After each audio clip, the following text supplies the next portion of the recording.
Yo, what's up everybody? Both are back again. Another day. Today we have patch notes. Patch notes for the 21.3 patch, which is going live tomorrow, or at least a day after this video is going to be published. I figured, you know what? We can record the video first, then stream today. That way, you know, on Twitch, when people ask regularly every 5 minutes, hey, guess what? We have the patch notes already recorded, and I don't have to say the same thing over and over again during the stream. I love answering questions about patch notes, don't get me wrong, but having the core content recorded, and then you can reference back to it. Also, if you happen to be a person that's on the YouTube side of things, I know it's a much smaller amount of people that come from YouTube to Twitch, rather than, you know, because I'm established on Twitch, you know, Twitch goes back to YouTube more often. But if you're a person that watches this on YouTube and you want to ask some live questions, or you want to just hang out after the video goes live, shit, we're over there on Twitch for the next like 6 or 7 hours after this video goes live. All right, breaking straight into the patch notes. This patch goes live tomorrow on the, what the hell is the date? This is the 21st of September. So expect approximately 1 p.m. Eastern Standard Time, or about 22 hours after this video goes live, that the patch will be up and running on servers. That being the PC servers, mobiles tends to be a few hours lagging behind that. Regardless, big patch. We did have a leak in terms of data mine patch notes prior to this. Those patch notes leaked last week. Approximately, we'll call it, what was it, Thursday of last week? So most of the notes that were in the patch, at least the data mine patch notes, did in fact exist. So it looks like that leak was legit. There are a small couple of like additional things added. Whoop, I'm getting Lee focused on the camera. You see, I don't like this at all. I don't like this at all. Got to keep the frame rate low on Lee because he's a black dog in a dark environment. It's just not that pretty, right? But he's a gorgeous dog. We have a Lee cam today. He's just very anxious. This is not working. This is not working at all. All right, he's gonna go back to the back of the bed. Whatever. Let's keep moving. All right, first major patch note is that turn timers have been reduced back to their original numbers. If you might have remembered that in the last patch, the major patch that added all of the new units, they increased turn timers by approximately 5 seconds for the first, what was it? Turns 3 through 9, I believe is what it was. Yeah, it's on the screen. What am I saying? 3 through 9. So those have been reduced back. So quicker turns, game lengths are a little bit shorter. Shudderwock has been nerfed from a 0-cost hero power to a 2-cost hero power. You might think that is like, holy crap, 2-cost change to a hero power is a massive, massive nerf. It's definitely a nerf, don't get me wrong. What this does is make it so that you can't easily just push the button on turn 1 to have a Shudderwock in your hand, or whatever they're called, Shudderling in your hand. But instead you're going to have to plan ahead to be able to do double Shudderwock turns. Now that being said, it's only 4 gold cost to the hero over the course of an entire game, or entire point of time period from turn 1 until whenever you're going to use your hero power. So say for example turn 1 you don't have a token, that's going to very heavily incentivize rolling for the token and pushing your button to spend 2 of the gold up front. It's going to be very, very, very, very achievable to still get multiple 6 stars on turn 6. 2 or 3 if you have a perfect gold curve. Now don't get me wrong, this is a nerf because it makes it so it's less reliable to find those tokens on the early turns and then power level with them. Definitely hurts Shudderwock to a degree. I would have liked to see a change to tokens, so it also affected Hooktusk and Jandus. But this is, it looks like a band-aid. It helps. We'll see how much it helps. This isn't like a super inspired change in my mind. It's a small band-aid on a bigger problem, which is that tokens are too strong on certain heroes and skew the game. Galewing has been nerfed significantly, where the 3rd option hero power, Eastern Plaguelands, now reads, in 5 turns your next Tavern Tier upgrade costs 5 less, aka gain 5 gold and force you to level soon over 5 turns. In other words, not that great of a hero power anymore. So the 5-3 lines that were very heavily touted early on, where you basically power straight to 5, are going to be significantly weaker, much slower to get online. You basically have wasted 4 to 5 gold depending on that leveling curve, or at least it's reduced by 4 to 5 gold. The 3-3-3 lines like Ironforge all day are still going to be very prevalent, and even the 3-5 line should be relatively okay. because it allows you to stabilize on 4 with a bunch of 3 stars and then make going to 5 really cheap. An appropriate nerf. Galewing was really strong. Now Galewing takes a little bit of a hit. I mean, it's a top 5 hero, right? Even at like super high MMRs, it's a top 5 hero. Now it's a slightly worse version of it. A good nerf. Master Nguyen, this is a very ambiguous or nebulous change. Says the odds are adjusted for different hero power offerings. Who knows what that means? We assume it means that since Master Nguyen was overpowered and was having keeping a very, very high win rate, that the likelihood of getting hero powers such as Reno or Akazam or whatever the big impactful ones probably are reduced. They may have changed it so Rat King isn't offered nearly as much as it used to be, because that was an absurd amount of Rat King, etc., etc. We'll have to play it to find out. No reason to freak out over a patch note, which we can't tell what it's really doing. We'll find it out when we play it live. Fuck it, we'll do it live. Minion updates. Now this is where we start getting interesting. Now, as anybody that's been playing the game significant amount of time over the last 3 weeks knows, we are living in the Doomsayer Frog meta. The demons and beasts are incredibly powerful. At high MMRs, mechs have a very prevalent or very high usage as well, but other than those 2 tribes, demons and beasts, there are very few other winning builds that take the cake, right? There's just like, oh, occasionally an elemental high rolls. Oh, occasionally you get like this super cool boar menagerie line. They happen from time to time. We're talking very, very few of them. Sure, there's Florgal Murlocs, there's Daryl, there's a couple other things that exist, but the most prevalent tribes in terms of like generic tribe strength are Doomsayer demons and frog beasts. Those 2 builds both took significant hits in this patch. So, first things first, Defiant Shipwright, that is the 2-star 3/4 not pirate, the one that was not tribal as pirate, has been removed from the game. Southsea Captain is back. That is the 3/3 pirate unit that aura buffs all pirates on the board +1/+1. So that's a card that's existed since day 1 of pirates, has returned to the tribe. So more mid-game tempo, and removed a pretty much dead worthless card from pirates. Good. This is a buff to pirates, and pirates have a super low representation. Impatient Doomsayer got nuked. Good. This card was toxic as fuck for this game. Impatient Doomsayer on 3-star made it so that you could get the card as early as turn 3, discover it as AFK as well, and just generate demons every turn over and over and over again, generating upwards of 30 to 50 gold worth of units off of 1 card over the course of a game. This was absolutely busted at super high MMR. Impatient Doomsayer was the most skewing card by a long shot. Even at all MMRs, it was the strongest card by a long shot too. Hard to quantify that, but if you look at, say, HS replay data, the play impact and the average rating or the average placement achieved by players that pick this card was over a full rank to a rank and a half better than the next card that could be offered on Tavern 3. In other words, whenever you got Doomsayers, you got a rank to a rank and a half better placement than other people on those early turns. That is absurd. This was so strong and needed nerfed. Moving it to Tavern 4 is the big change. That means that you don't get it nearly as early. It'll be risky to try to milk extra demons off of a weak card that's on Tavern 4 when other people are strong in the mid game, and slower to get online. Avenge 4 means you get less demons off of each individual turn, which I think is overkill, honestly. We just nuke this thing into the ground. Good, changes up the meta. This thing defined the game for too long, and I'm glad that it's reduced in prevalence. Good. Kathra'natir, or Kathy as pretty much everyone calls him, is moved to Tavern 3. Reduced stats and reduced aura effect. We basically gave a Mal'Ganis effect, an immune effect on Tavern 3 for demons. This is going to increase the prevalence of Wrathweaver. It's going to make it easier to get online and less risky in terms of your health total. I will repeat what I genuinely believe is an overly cautious player base when it comes to Wrathweaver, where people freak out about dealing damage to themselves. When you're taking tempo like Wrathweaver, you're rarely taking early damage.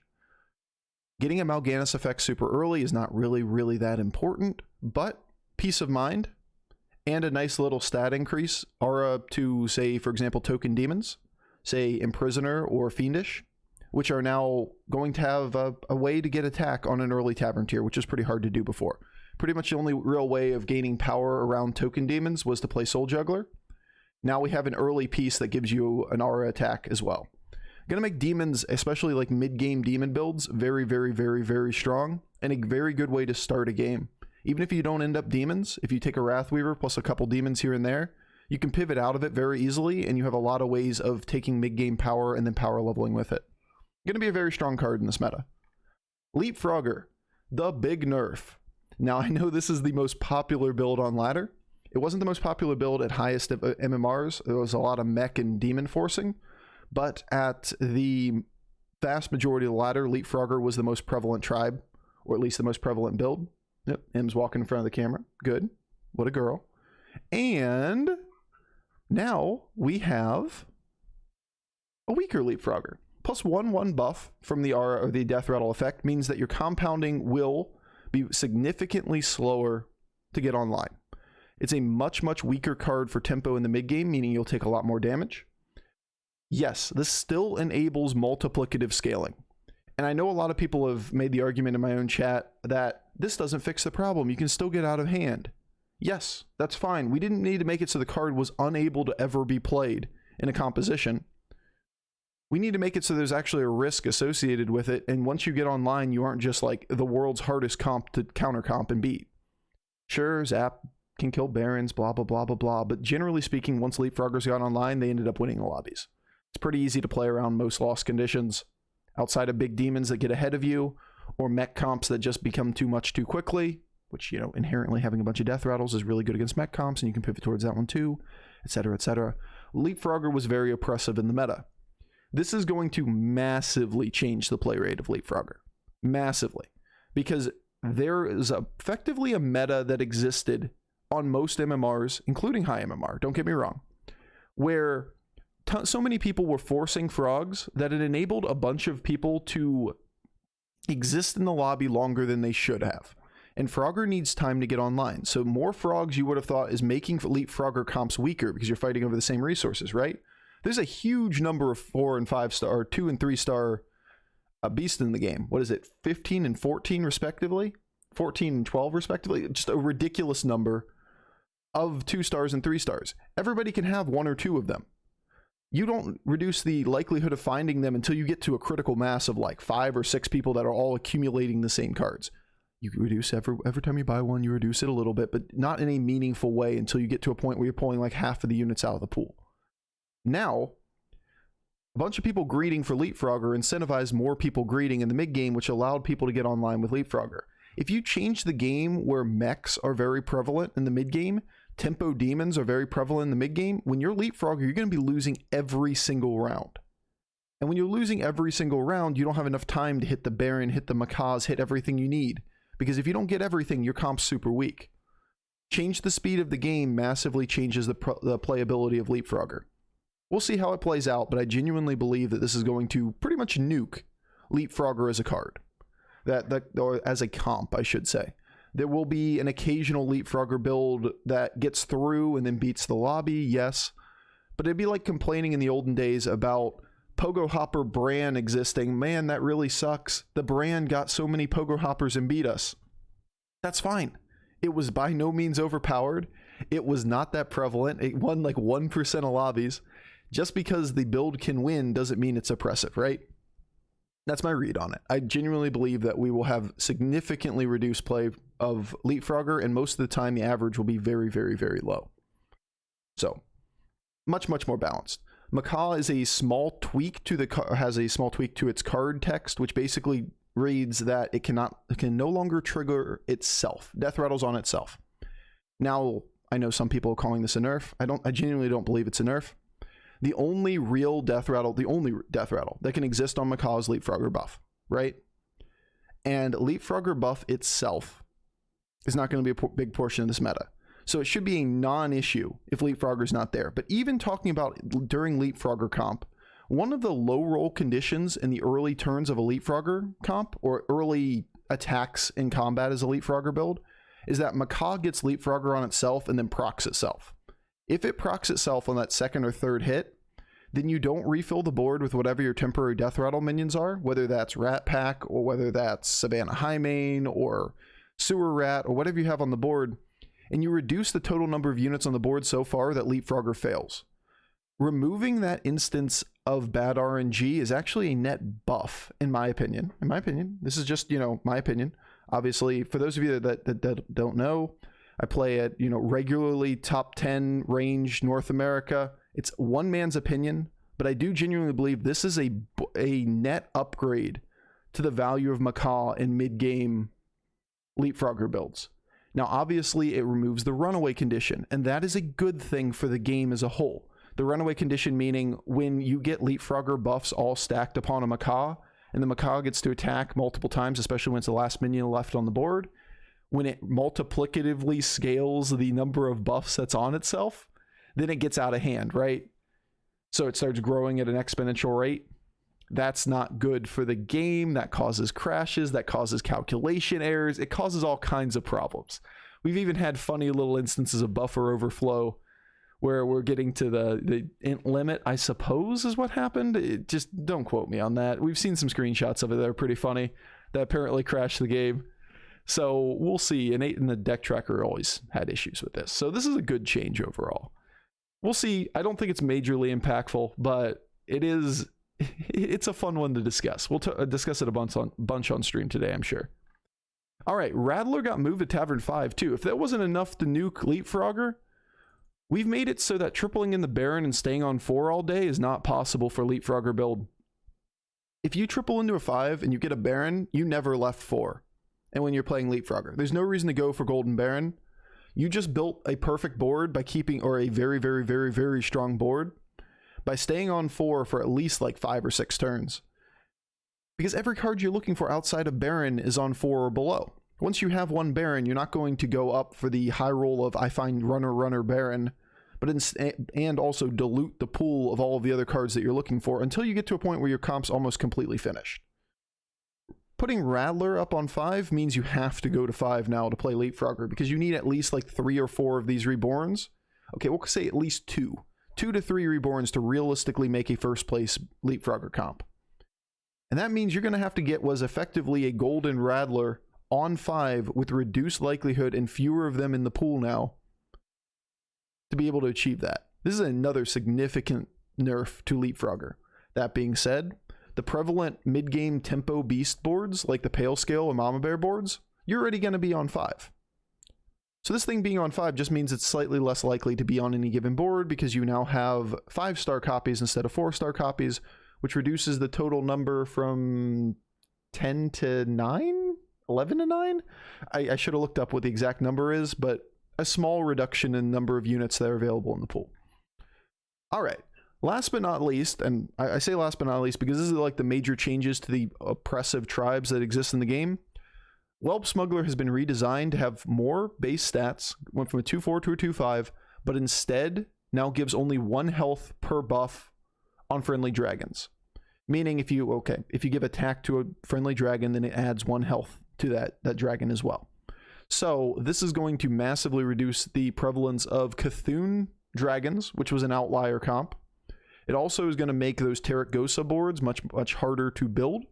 And the Calicos Whelp Smuggler scaling is now on the scale of a slightly worse version of Double Calicos, instead of being a better version of Double Calicos.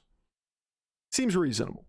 Seems like a reasonable change. We definitely headed off one of the issues that would be an imbalance in the patch. If you reduce the prevalence of Leapfrogger and Doomsayer, and then left this in the game in the way it was before, then we would have a lot of dragons popping up very quickly. Now, I really wish we would have a couple other patch notes here. I know we're not all the way through the notes yet, but there are a couple predictable comps which are going to overperform after the patch. One of them being Meckrel. We will see. I'm not going to be over here complaining about the fact that I think this is going to be a prevalent comp. Let's wait and see and then play the game and actually see what happens. But I predict, we're going to see a very high prevalence of mechs very, very, very, very shortly. And that means we need to adjust accordingly. Now, they did head off a couple other issues with, like, say, for example, Whelp Smuggler here.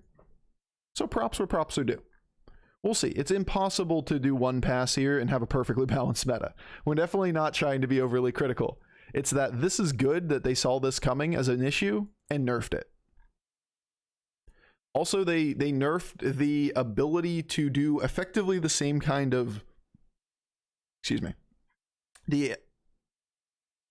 the ridiculous scaling via macaw / health totals like Smuggler does, but also with the demon version of it, which is where you would use Impulsive Trickster plus macaws plus Baron to give tons and tons of permanent health on the board. Terracosa plus this plus whatever just ends up with like ridiculous scaling on Terracosa. That's it's more of a meme build. It's not very good, and it's hard to achieve by buying bad minions. It's kind of like the old, like super old Exodia build where you try to run a bunch of ghouls and rat packs and Goldrin and all that kind of shit, where it did have a place if you got exactly everything, but it was hard to build into because you have to pull a bunch of mediocre minions unless you get the entire combo. Same deal here, but they removed that ability from the game too by changing Impulsive Trickster to only give its health to read exactly what this says. Give this minion's maximum health to a friendly minion before. Now it says another friendly minion, which means it can't buff itself.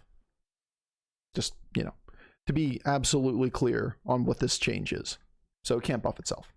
Another really, really cool change, though, it's a hard one to see how impactful this is going to be, but Master of Realities has been moved from Tavern 6 to 5. This is going to make Tempo Elementals a significantly more playable comp. Something that isn't really talked about too much outside of, like, say, for example, Millhouse, which tries to do this quite a bit, which is play for a non-Nomi elemental line. You get a hold of Domos, you get a hold of Party Rock, whatever it may be. You can cycle a bunch of elementals with the new 4-star Recycling Wraith. That means you can see a lot of boards and play a lot of elementals.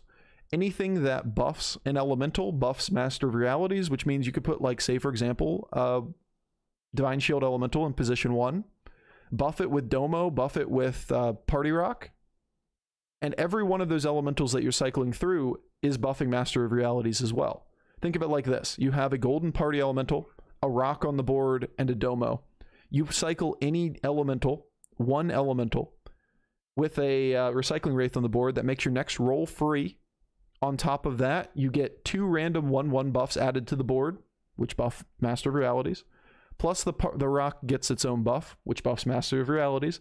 Plus the Domo buff at the end of the turn will buff the position 1 unit, which also buffs Master of Realities.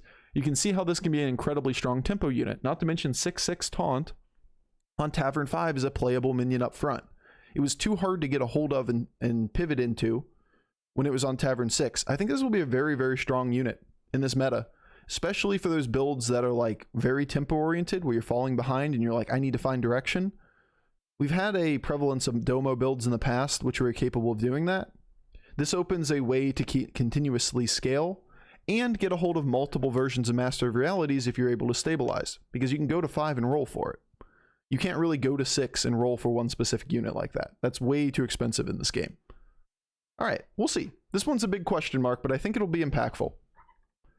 Peggy gets a massive buff. Peggy was my vote for the best design card in this set prior to the last patch. I really like the design of this card.